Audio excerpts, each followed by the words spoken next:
لیکن لگائے رکھو، انہیں کرکٹ کے میچ میں الجھائے رکھو، دیکھتے رہے صبح سے شام تک بیٹھے ہوئے، انہیں پتہ ہی نہ چلے کون ہمارا خون چوس رہا ہے، کتنی جوکیں لگی ہوئی ہیں میرے جسم کے ساتھ اور وہ میرے خون کو چوس رہی ہیں، انہیں پتہ ہی نہ ہو۔ مست رکھو، اقبال نے تو کہا تھا نا، مست رکھو ذکر و فکر صبح گائی میں اسے، اس سے کہیں زیادہ لذت جو ہے وہ اب وہ میچ دیکھنے میں آ رہی ہے۔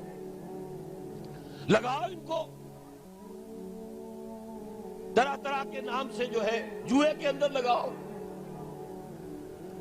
یہ تمام دھندے اس لیے ہیں، یہ اس میں مگن رہے حیوانوں کی طرح۔ اور یہ بھی نوٹ کر لیجئے، یہ بھی ان کے پروٹوکولز میں ہے، اخلاقی اعتبار سے انہیں کرپٹ کر دو، انہیں تمیز ہی نہ رہے بیٹی میں اور بیوی میں، انہیں تمیز نہ رہے مرد اور عورت میں، حیوان، بالکل حیوان بنا دو۔ انسانیت کہیں رہ گئی تو کسی اور بغاوت کا اندیشہ ہے۔ عورت کو باہر نکالو گھر سے، اسے شمع محفل بناؤ، اسے ہتھیاروں، اسے اشتہاروں کا موضوع بناؤ۔ موٹر سائیکل کا اشتہار ہے تو عورت، چائے کا اشتہار ہے تو عورت۔ حضور صلی اللہ علیہ وسلم کی اس مقصد بعثت کی تکمیل کا سیلاب جب چلا تھا، تھمتا نہ تھا کسی سے سیل رواں ہمارا، کس نے روکا؟ نہ ایرانیوں کی تلواریں روک سکی، نہ رومی لیجنز، رومی فوجی، دنیا جو ہے تھراتی تھی ان کے نام سے، نہیں روک سکے اس سیلاب کو۔ حضرت خالد نے کہا تھا رومیوں سے، تم اپنی تعداد پر نہ جانا، اپنے اسلحہ پر نہ جانا، جان لو تمہارا مقابلہ آج اس قوم سے ہے جسے موت اتنی ہی عزیز ہے جتنی تمہیں زندگی عزیز ہے۔ منحصر مرنے پہ ہو جس کی امید، نا امیدی اس کی دیکھا چاہیے جو موت کا خواہش مند ہے۔ شہادت ہے مطلوب و مقصود مومن، نہ مال غنیمت نہ کشور کشائی، اسے کون شکست دے گا؟ نوٹ کر لیجئے کہ جہاں تک پروٹیسٹنٹ مذہب کا تعلق ہے، وہ تو پہلے سے ان کی جیب میں تھا۔ یہ ویسٹ کا لفظ آپ نے پڑھا ہوگا اور اخبارات میں آتا رہا خلیج کی جنگ کے دوران۔ ویسٹ ایک تو کہتے ہیں یہ بھیڑ جو کاٹ جاتی ہے، منہ سوج جاتا ہے، ایک یہ ویسٹ مخفف ہے، وائٹ اینگلو سیکسن پروٹیسٹنٹس۔ سب سے پہلے یہود نے انہیں شکار کیا، اپنا اعلی کار بنایا۔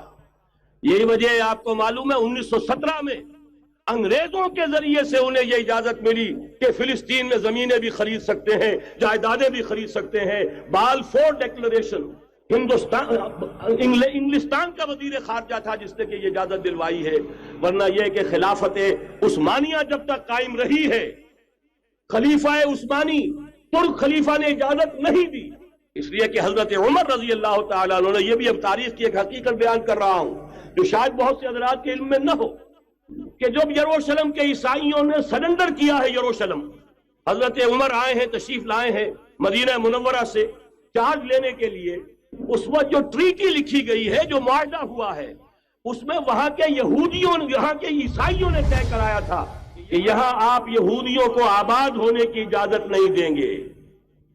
یہودی آ سکتا ہے، زیارت کر سکتا ہے، اپنے مقامات مقدسہ کو آ کر دیکھ سکتا ہے، یہاں آباد نہیں ہو سکتا۔ اور یہ کون شرط رکھ رہا ہے؟ عیسائی۔ اس وقت تک عیسائیوں کی دشمنی یہودیوں کے ساتھ اس درجے میں تھی، اور یہی حضرت عمر رضی اللہ تعالیٰ عنہ کی وہ شرط تھی کہ سلاطین عثمانیہ، خلفاء عثمانیہ نے بھی، حالانکہ یہودیوں نے بڑی سے بڑی رشوت دینے کی کوشش کی ہے، سلطان عبدالحمید خان کو یوں سمجھیے کہ سیم و زر سے خریدنے کی کوشش کی ہے، لیکن اس کے باوجود ان کا کہ جو فیصلہ حضرت عمر کر گئے تھے، جو کمٹمنٹ رضی اللہ تعالی عنہ ان کی ہے، میں اس سے سرے منہ انحراف نہیں کر سکتا۔ اصل میں اسی کی تو صدا ہے جو فری میسنری کے ذریعے سے خلافت کا خاتمہ کرایا گیا، کہ یہی سب سے بڑی رکاوٹ ہے۔ اگر خلافت ختم نہ ہوتی اور اگر کہیں جہاد کا اعلان خلیفہ عثمانی کی طرف سے ہو گیا ہوتا تو یہ کہیں تھی بات۔ جب حضرت شیخ الہند رحمت اللہ علیہ جب یہ اسیری میں تھے مالٹا میں، تو وہاں کا انگریز کمانڈنٹ، اس نے چونکہ وہ کچھ مرید ہو گیا تھا یا کم سے کم عقیدت مند ہو گیا تھا، ایک روز حضرت شیخ الہند نے ان سے سوال کیا، اس شخص سے، کہ آپ لوگ ہماری خلافت کے پیچھے کیوں پڑے ہوئے؟ یہ تو بیمار تم خود کہتے ہو، یورپ کا مرد بیمار ترکی، آپ کو کیا ڈر ہے اس سے؟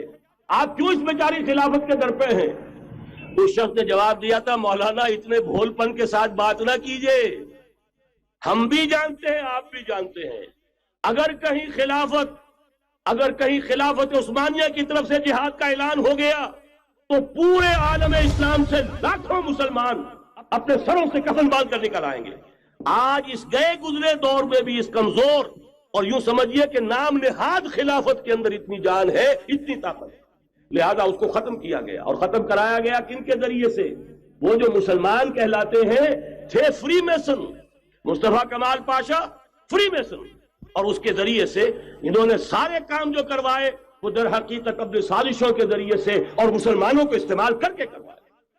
بہرحال بات لمبی ہو رہی ہے، پہلی بات تو یہ ہے کہ وہی نقشہ اس وقت کا آج بھی ہے جہاں تک یہودیوں کا تعلق ہے، لیکن فرق یہ واقع ہو گیا کہ اس وقت عیسائی یہودیوں کے تابع نہیں تھے، بلکہ عیسائیوں اور یہودیوں کے مابین دشمنی تھی۔ آج یہودی عیسائیوں پر مسلط ہو چکا ہے، فرنگ کی رگے جاں پنجے یہود میں ہے، اور آج کے فرنگ کا لیڈر امریکہ ہے۔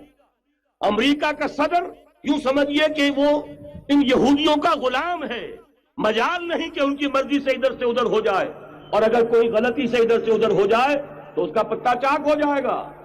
آپ دیکھیے کیا حشر ہوا ہے بش کا، حالانکہ بہت بڑا ہیرو بن کر نکلا تھا گلف وار سے، لیکن ذرا سا ایک بیان دے دیا تھا کہ جو اسرائیل کو پسند نہیں آیا، تو جو الیکشن میں چاروں شانے چت ہوا ہے اس کا جو حشر ہوا ہے وہ دیکھ لیجئے۔ تو پہلی بات تو یہ سمجھ لیجئے کہ آج بھی یہودی، یہ نیو ورلڈ آرڈر ہے، نیو ورلڈ آرڈر، اور اس میں عیسائی دنیا اس کی اعلی کار ہے۔ دونوں مقامات پر متصلاً قبل یہود کا تذکرہ ہے۔ سورہ صف میں بھی وقت کی کمی کی وجہ سے تفصیل میں نہیں جانا چاہتا، حضرت موسیٰ کا ذکر آیا، وَإِذْ قَالَ مُوسَىٰ لِقَوْمِهِ يَا قَوْمِ لِمَ تُؤْذُونَنِي وَقَدْ تَعْلَمُونَ أَنِّي رَسُولُ اللَّهِ إِلَيْكُمْ۔ پھر حضرت عیسیٰ کا ذکر آیا، وَإِذْ قَالَ عِيسَى ابْنُ مَرْيَمَ يَا بَنِي إِسْرَائِيلَ إِنِّي رَسُولُ اللَّهِ إِلَيْكُمْ مُصَدِّقًا لِمَا بَيْنَ يَدَيَّ مِنَ التَّوْرَاةِ وَمُبَشِّرًا بِرَسُولٍ يَأْتِي مِن بَعْدِي اسْمُهُ أَحْمَدُ۔ یہ سارا تذکرہ یہود کا ہے۔ اس کے بعد فرمایا یریدون لیطفئوا نور اللہ بافواہہم، یہ یہودی چاہتے ہیں کہ اللہ کے نور کو اپنی منہ کی پھونکوں سے بجھا دیں۔ اس میں ایک طنز بھی ہے، اللہ کے نور کو قریش مکہ بھی بجھانا چاہتے تھے، لیکن وہ عمل کے ذریعے بجھانا چاہتے تھے۔ وہاں ابو جہل نے بھی اپنی جان دی ہے، گردن کٹوائی ہے۔ جہاں 13 صحابہ شہید ہوئے وہاں 70 بتوں کے ماننے والوں نے بھی اپنی جانوں کی قربانی دی ہے۔ لیکن یہودی سازش کے ذریعے سے دوسروں کو بھڑکا کر، صرف ریشہ دوانی کے ذریعے سے اپنے آپ کو بچا کر اس نور کو بجھانا چاہتے تھے۔ اس لیے یہاں تنزیہ انداز ہے، یریدون لیطفئوا نور اللہ بافواہہم، یہ اپنی منہ کی پھونکوں سے بجھانا چاہتے ہیں۔ اسی کی بہترین ترجمانی کی ہے مولانا ظفر علی خان نے کہ نور خدا ہے کفر کی حرکت پہ خندہ زن، پھونکوں سے یہ چراغ بجھایا نہ جائے گا۔ یہود کی بھی مخالفت تھی، مشرکین کی بھی مخالفت تھی، لیکن ان کا انداز تھا سازشوں کے ذریعے سے اسلام کی مخالفت۔ اب تفصیل میں جانے کا موقع نہیں ہے، پوری سیرت النبی کا ایک اجمالی سخت جائزہ لے لیجئے، کیسے کیسی سازشیں کی ہیں۔ منافقت کا پورا پودا بھی انہی کا لگایا ہوا، انہی کے زیر اثر۔ انہی میں سے ایک ابو عامر راہب بھی تھا کہ جس نے جو ہے اتنا بڑا لبادہ اوڑھا، بہت ہی بڑے تقدیس کا لبادہ اوڑھا۔ انہی میں سے عبداللہ ابن ابی تھا، ان منافقین میں سے جو مارے آستین بن کر جو ہے اندر سے اسلام کو سہب و تاج کرتا رہا۔ یہ سب یہود کے کارندے، یہود کے ایجنٹ تھے۔ پھر یہ کہ ہر مرتبہ دیکھ لیجئے بدر میں بھی وہ چڑھا کر لائے ہیں، اور احزاب تو ان کی سازشوں کا شاہکار ہے۔ اب میں جو بات کہنا چاہتا ہوں وہ یہ ہے کہ تاریخ اپنے آپ کو دہرا رہی ہے۔ یریدون لیطفئوا نور اللہ بافواہہم، آج بھی بعین ہی وہ صورتحال موجود ہے۔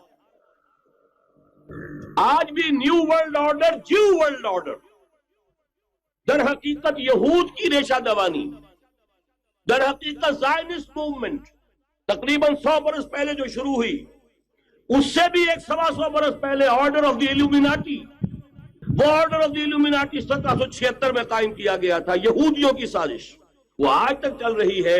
آج بھی یہودی ہے کہ جو اسلام کا خاتمہ اور مسلمانوں کو اپنے کمی کاری بنانے کے لیے ایک پورے ورلڈ آرڈر کا نقشہ بنا کر آ چکے ہیں، اور آج در حقیقت آپ کا اصل دشمن، میں بالکل اتفاق کرتا ہوں مولانا سے، اصل دشمن نمبر 1 میرے اور آپ کے اندر موجود ہے، میرا اور آپ کا نفس۔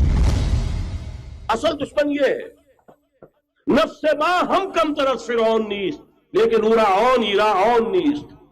اور دوسرا خارجی دشمن سب سے بڑا یہودی، لیکن یہ کہ اس وقت کے اور اس وقت کے حالات میں ایک بڑا فرق واقع ہوا ہے۔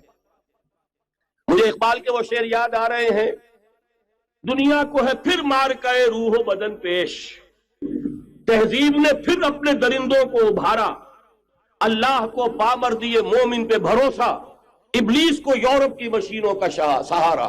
وہی تاریخ ستیزہ کار رہا ہے ازل سے تا امروز، چراغ مصطفی سے شرار بولہبی، تو دنیا کو ہے پھر مارکہ روح و بدن پیش، تہذیب نے پھر اپنے درندوں کو ابھارا، اللہ کو پامر دیے مومن پہ بھروسہ، ابلیس کو یورپ کی مشینوں کا سہارا۔ جس وقت یہودی حضور صلی اللہ علیہ وسلم اور صحابہ کرام کی مخالفت کر رہے تھے، ان کے اور عیسائیوں کے درمیان دشمنی تھی۔ وقالت اليہود لیست النصارى علی شیء وقالت النصارى لیست اليہود علی شیء، ان میں آپس میں سانپ اور نیولے کا بیر تھا اس وقت، جبکہ نبی اکرم صلی اللہ علیہ وسلم کے ساتھ یہود کی یہ کشاکش جاری تھی۔ یہی وجہ ہے کہ آپ کو معلوم ہے کہ قرآن مجید کہتا ہے کہ بدترین دشمن تمام انسانوں میں اہل ایمان کے وہ یہود ہیں، اور قریب ترین اگر کسی کو پاؤ گے دوستی میں مسلمانوں کے تو وہ نصارہ ہیں۔ سورہ مائدہ کی آیت ہے، وَلَتَجِدَنَّ أَشَدَّ النَّاسِ عَدَاوَةً لِلَّذِينَ آمَنُوا الْيَهُودَ وَلَتَجِدَنَّ أَقْرَبَهُمْ لِلَّذِينَ آمَنُوا مَوَدَّةً لِلَّذِينَ آمَنُوا الَّذِينَ قَالُوا إِنَّا نَصَارَى۔ اس وقت صورتحال یہ تھی۔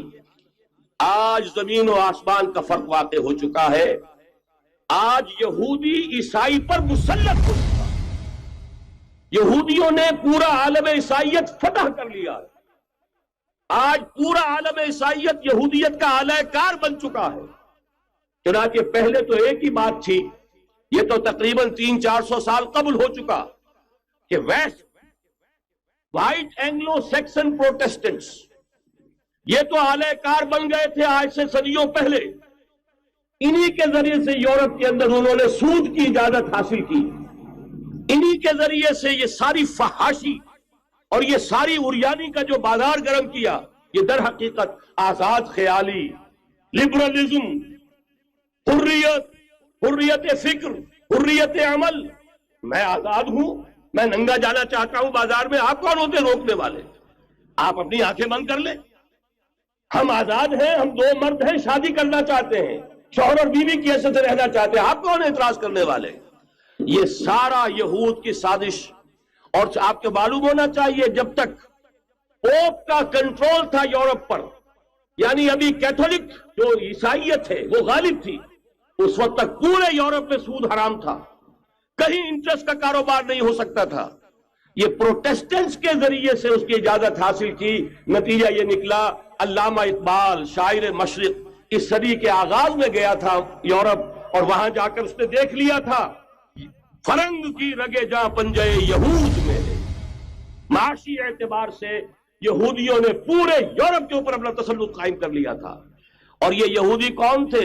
روتھ چائلڈز، گولڈ سمتھس، یہ گولڈ سمتھ جس نے شکار کیا ہے تازہ عمران خان، ایک ابھرتی ہوئی شے تھا، امیدیں وابستہ ہو رہی تھی، پہلے ہی سے ایک ہیرو کی شکل میں تھا، وہ اسلام کی بات کرنے چلا تھا، وہ اپنے کلچر کی بات کرنے چلا تھا۔ گولڈ سمتھ 5 کروڑ پاؤنڈ تو پہلی سلامی ملنے والی ہے، یہ قیمت کس سے کی دی جا رہی ہے؟ غور کیجئے، اگر وہ سارا سازشی کردار جو یہود کا ہے وہ سامنے ہو تو ہر شے آپ کے سامنے بالکل ٹرانسپیرنٹ نظر آئے گی، آپ دیکھ سکتے ہیں کہ اصل میں ہو کیا رہا ہے۔ بہرحال مجھے جو دوسری بات کہنی تھی وہ یہ کہ یریدون لیطفئوا نور اللہ بافواہہم، اس وقت بھی یہودی تھا، آج بھی یہودی ہے، لیکن فرق یہ واقع ہوا ہے کہ اس وقت یہودی کے کنٹرول میں عیسائی نہیں تھے، بلکہ 1200 برس تک یہودیوں کے اوپر ظلم و ستم بلکہ ہوتا رہا عیسائیوں کے ہاتھوں. پورے یورپ میں پرسیکیوٹڈ تھے. انہیں اگر کہیں سہارا ملا مسلمانوں کے ذریعے سے اسپین میں ملا ہے. اب اس پہ نوٹ کیجئے کہ اس وقت کی فضا ہے کیا. عالم اسلام میں سے عالم عرب ان کے شکنجے میں جا چکا. کیوں بنا کر کھڑے ہوئے ہیں اسرائیل کو ماننے کے لیے اور سر تسلیم خم کرنے کے لیے. انہیں بلا کر میڈرڈ میں پیش کیا گیا یہودیوں کے سامنے کہ تم جن کے ساتھ ایک ٹیبل پر بیٹھنے کو تیار نہیں تھے، میڈرڈ میں آؤ اپنا قبرستان دیکھو. یہ اسپین کی سرزمین جہاں تم نے 800 برس حکومت کی تھی، یہ تمہارا قبرستان، یہاں آؤ اور بیٹھو اور ان کے ساتھ بات کرو. گئے تھے کہ نہیں تمام فرنٹ لائن سٹیٹس میڈرڈ میں؟ حالانکہ کوئی بین الاقوامی کانفرنس کبھی میڈرڈ میں نہیں ہوئی. یا تو یہ واشنگٹن میں، بعد میں وہ سارے معاملات واشنگٹن میں چلے. شروع وہاں سے کیا، اس لیے کہ نیوز ویک کا کچھ عرصے پہلے کور سٹوری جو تھی 1992 is the year of Spain. Why?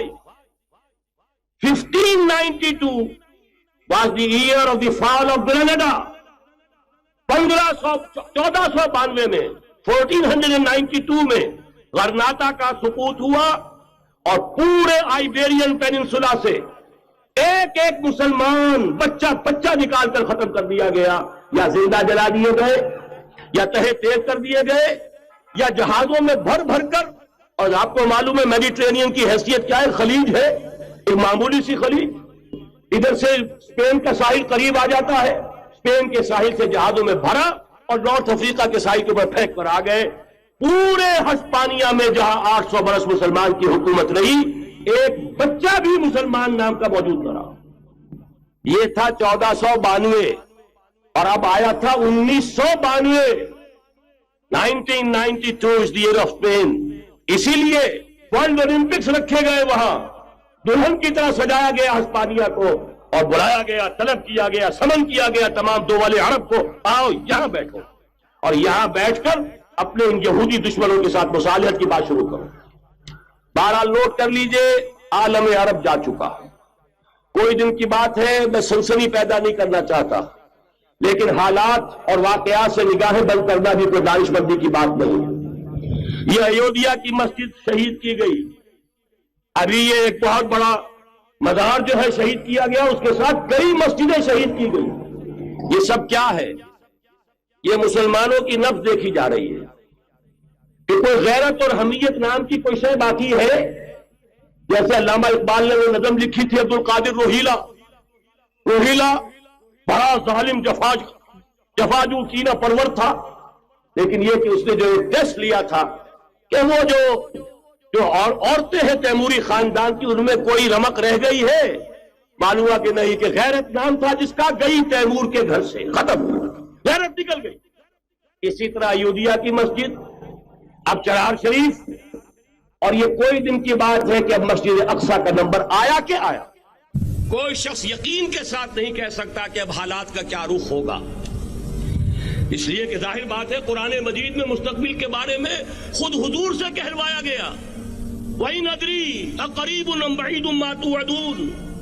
لوگوں مجھے معلوم نہیں ہے کہ جس بات کی تمہیں خبر دی جا رہی ہے وہ قریب آ چکا ہے یا دور ہے. وَإِنْ أَدْرِي لَعَلَّهُ فِتْنَةٌ لَكُمْ وَمَتَاعٌ إِلَىٰ حِينٍ. اور میں نہیں جانتا، ہو سکتا ہے اللہ کچھ اور مہلت دے دے تمہیں، اور کچھ اور آزمائش جو ہے اس کے لیے تمہارے لیے کوئی اور مہلت عطا فرما دے، ہو سکتا ہے. تو میں بھی کسی دعوے سے نہیں کہہ رہا، لیکن دو امکانات ہیں. امکان نمبر 1 کیا ہے؟ ابھی عالم اسلام کا ایک سالڈ بلاک ہے جو یہودی ورلڈ آرڈر کی نگاہوں میں کھٹک رہا ہے. میں کھٹکتا ہوں دل یزداں میں کانٹے کی طرح. اگرچہ ان کی اسٹریٹجی کیا ہے؟ ایک ایک کر کے ان کے حصے بکھرے کر کے تیا پانچا کرو. ابھی وہ بلاک کون سا ہے؟ ایران ہے، افغانستان ہے، پاکستان ہے، اور روسی ترکستان سے آزاد ہونے والی جو ریاستیں ہیں، یہ ایک سالڈ بلاک. یہ عجمی مسلمان عربی نہیں عربی گئے، یہ نوٹ کر لیجئے، اس لیے کہ عربوں کو اللہ نے فضیلت دی تھی، محمد ان میں سے تھے صلی اللہ علیہ وسلم، یہ رتبہ بلند بلا جن کو مل گیا، لیکن ساتھ ہی اللہ نے دھمکی بھی دے دی تھی سورہ محمد میں، ان تتولوا یستبدل قوما غیرکم، اگر تم پیٹھ دکھا دو گے اس مشن کو جو ہم نے تمہارے حوالے کیا ہے، تمہیں ہٹائیں گے، کسی اور کو لے آئیں گے۔ اور یہ بات ہو چکی ہے 13ویں صدی عیسوی میں، 1258 میں جب سقوط بغداد ہوا ہے، عربوں کے ہاتھ سے عالم اسلام کی قیادت چھین لی گئی، معزول کر دیا۔ اس کے بعد قیادت کن کے ہاتھوں میں آئی؟ ترکوں کے ہاتھ میں، ترکان تیموری ہندوستان میں، ترکان صفوی ایران میں، ترکان سلجوقی مڈل ایسٹ میں، اور ترکان عثمانی کا تو کہنا ہی کیا ہے، وہ ایشیا مائنر سے چل کر آپ کو معلوم ہے کہ مشرقی یورپ کا کتنا بڑا علاقہ، دی گریٹ آٹومان امپائر اس صدی کے آغاز تک قائم تھی۔ اس صدی میں عجیب عجیب معجزے ہوئے ہیں، گریٹ آٹومان امپائر جو 3 بر اعظموں پر محیط، نام و نشان ختم۔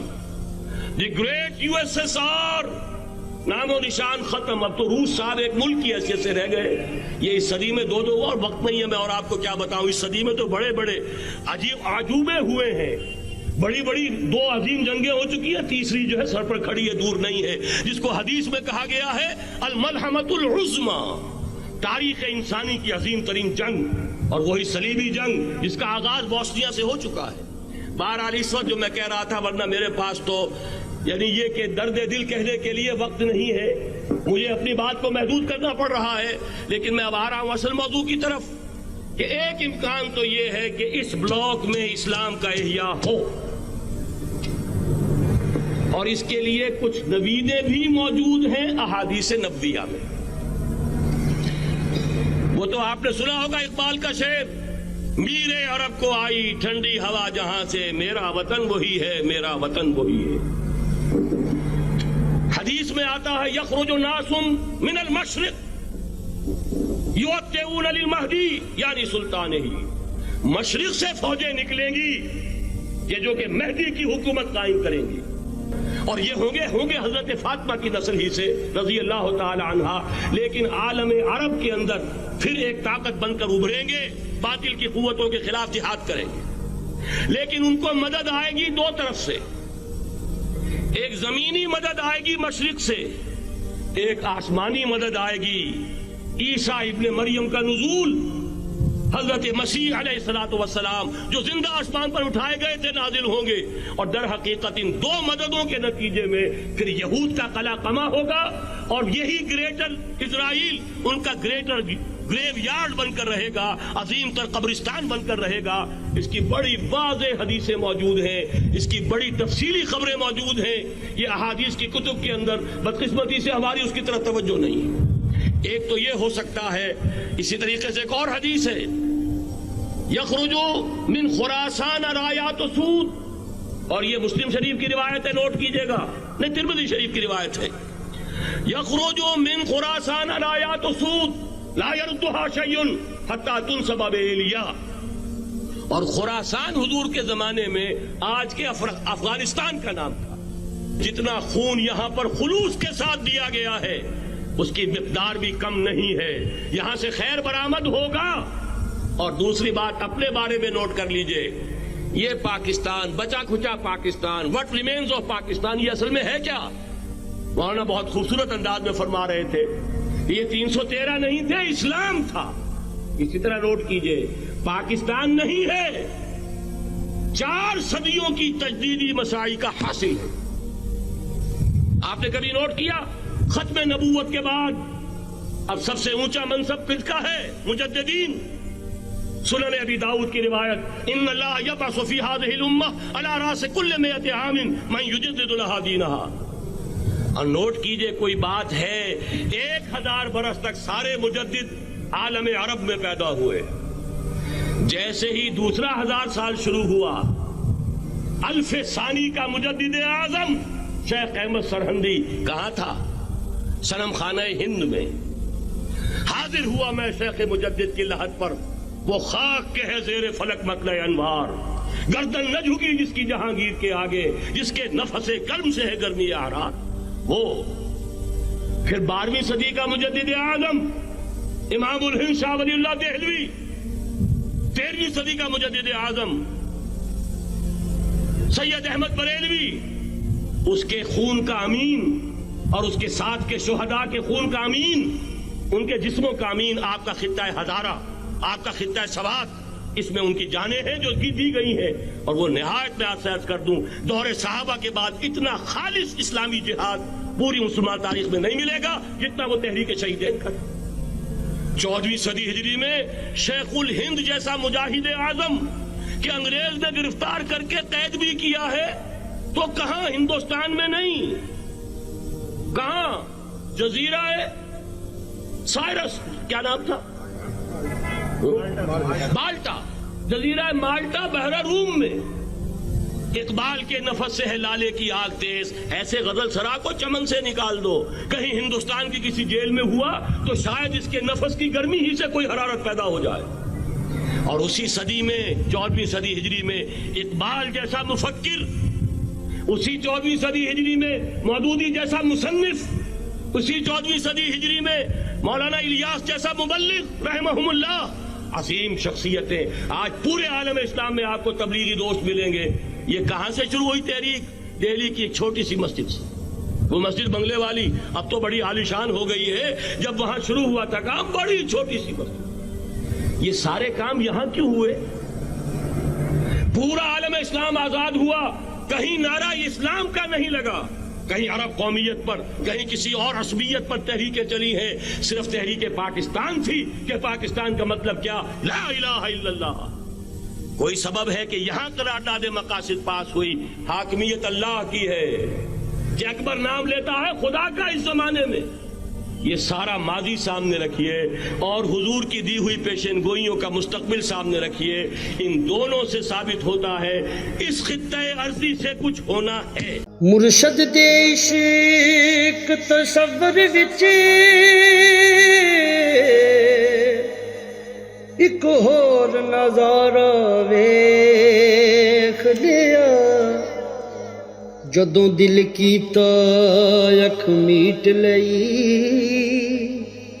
محبوب پیارا ویکھ لیا. بڑا شوق سی رب ارنی دا، ایک چلک نہ موسیٰ سہ سکیا، اسی ہتھاں دے وچ ہتھ دے کے سورے دا سارا ویکھ لیا. اج سامنے بیٹھ کے مرشد دے پہلا رب نو یار دا شوق ہویا،